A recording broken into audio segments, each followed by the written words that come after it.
Bueno, empezamos con una breve introducción sobre lo que es México pues revolucionario.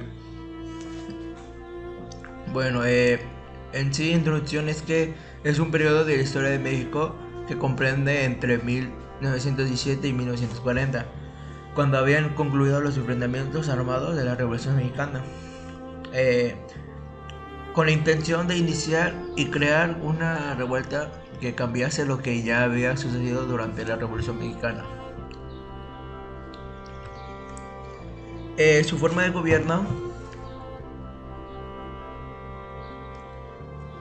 su forma de gobierno de que el gobierno propuso aplicar la Constitución de 1857. A la primera acción consistió en convocar las elecciones, pues desde 1865 Juárez ejercita el cargo de la presidencia sin haber sido electo. Otro punto sería de que Juárez propina una serie de reformas con el objeto de equilibrar los poderes supremos. Otro punto es provocó oposiciones por parte de los liberales que temían que Juárez siguiera ejerciendo facultades extraordinarias y que el Congreso quedara sometido a su influencia. Otros tres puntos sería estados de sitio, la suspensión de garantías individuales. Las decisiones fueron consideradas por el Congreso anticonstitucional. Presidente de 1920 a 1964. Empezamos con Adolfo Huerta, que fue el 1 de junio al 30 de noviembre de 1920. Luego fue Obregón, del 1 de diciembre de 1920 al 30 de noviembre de 1920. Luego fue Plutarco Elías Calles, que fue el 1 de diciembre de 1924 al 30 de noviembre de 1928. Luego fue Emilio Portes Gil, el 1 de diciembre de 1928 al 5 de febrero de 1930. Luego fue Pascual Ortiz Rubio, del 5 de febrero de 1930 al 2 de septiembre de 1932. Luego Belardo Rodríguez, que será el 3 de septiembre de 1932 al 30 de noviembre de 1934. Luego Lázaro Cárdenas del Río, 1 de diciembre de 1934 al 30 de noviembre de 1940. Luego Manuel Ávila Camacho, 1 de diciembre de 1940 al 30 de noviembre de 1946. Luego Miguel Alemán Valdés, luego 1 de diciembre de 1946 al 30 de noviembre de 1952. Luego Adolfo Rubio Cortines, de 1 de diciembre de 1952 al 30 de noviembre de 1958. Luego, y por último, Adolfo López Mateos, que sería el 1 de diciembre de 1958 al 30 de noviembre de 1964.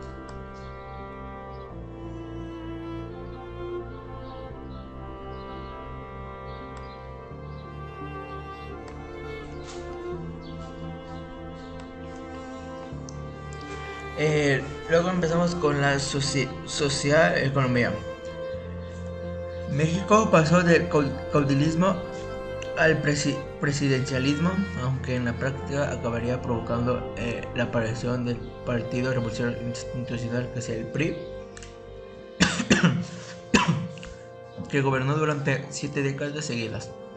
La Revolución Mexicana, aparte de sus consecuencias políticas, supuso un cambio de estructuras sociales del país. Hasta esa fecha, a pesar de los intentos de algunos mandatarios, existía una parte de población por debajo del umbral de la pobreza, sin educación y con pocos derechos. Esta clase baja estaba formada especialmente por campesinos e indígenas.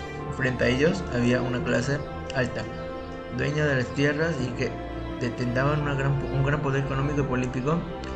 No en vano, uno de los grandes lemas de la revolución fue el de pedir la reforma agraria en el sur, y además Emiliano Zapata defendió a las comunidades indígenas. La economía, burguesía agraria e industrial. La burguesía agraria es modernizada la explotación del campo, logrando mejores cosechas. A esas hay que unirles las diferentes medidas adoptadas por los gobiernos para restituir ejidos a campesinos e indígenas, aunque en la práctica no acabaron con la desigualdad, sí permitieron cierta mejora de condiciones de vida. Burguesía industrial es, durante el porfiriato, que buena parte del tejido productivo estaba en manos de extranjeros y el cambio no fue sencillo. Hasta la década de los 40 no se formó una auténtica burguesía de ese tipo que consiguió obtener cuotas de poder y durante esa década.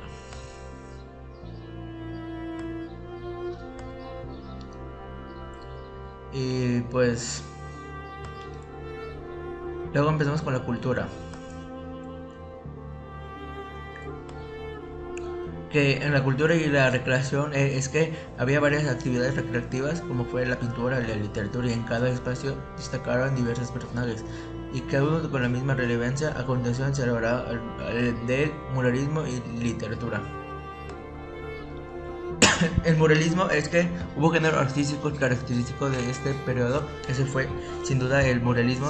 Sus actores no solo desarrollaron motivos artísticos, sino también con fines educativos. En esa década llegó a convertirse en la expresión más esencial para unificar el país, por eso muchos lo consideraron un auténtico movimiento político y social. Algunos importantes fueron que Diego Rivera, Daniel Faro Siqueiros y José Clemente Orozco. Sus obras intentaron enseñar al pueblo mexicano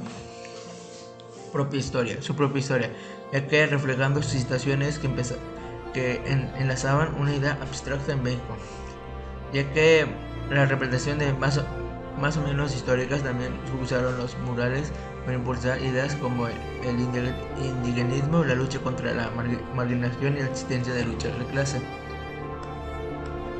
La literatura en México, que con revolucionarios estuvo muy marcada por la llamada narrativa de revolución.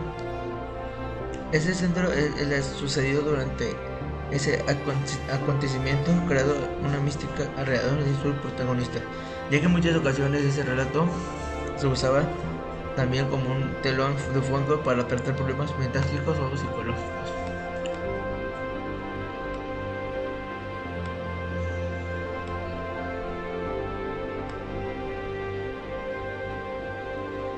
Y pues esa sería una pequeña parte de una investigación.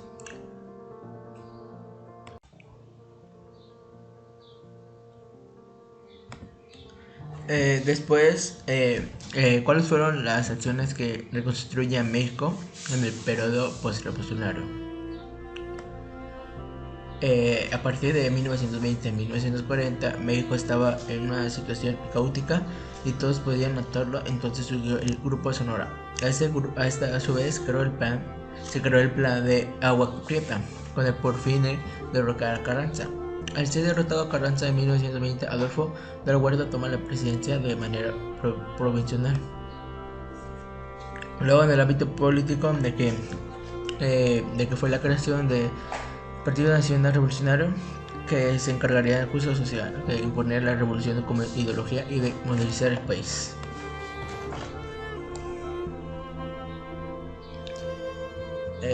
Ahora, en el ámbito social, es que fue la creación de Secretaría de Educación Pública, y fue de las principales acciones de esta etapa. Con eso quería conseguir que la población comprendiera que la revolución no había sido necesaria. El apoyo al muralismo era el arte en lugares públicos.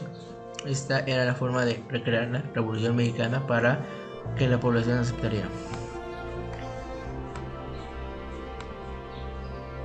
Luego, en el ámbito económico, fue la creación de Banco Azteca, que fue la primera institución encargada de emitir las monedas y billetes utilizados.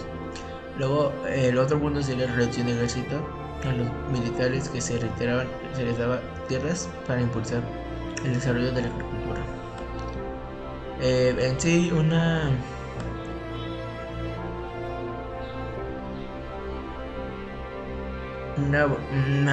reflexión pues sería de que todos esos procesos para desarrollar el México del siglo XX fueron una gran importancia y que fueron detonantes de un nuevo comienzo para el México que hoy conocemos.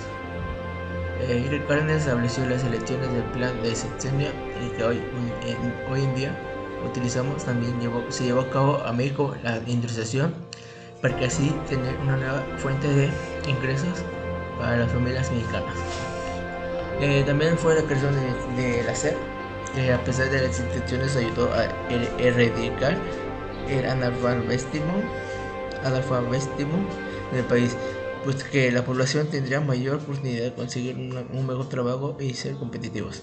Esos acontecimientos fueron el cambio hacia un nuevo siglo donde el país sería gobernado por un político como el Partido Revolucionario Institucional, un partido político que ayudaría a crear un nuevo rumbo para la población, ya que esos fueron aspectos decisivos para crear un México futuro.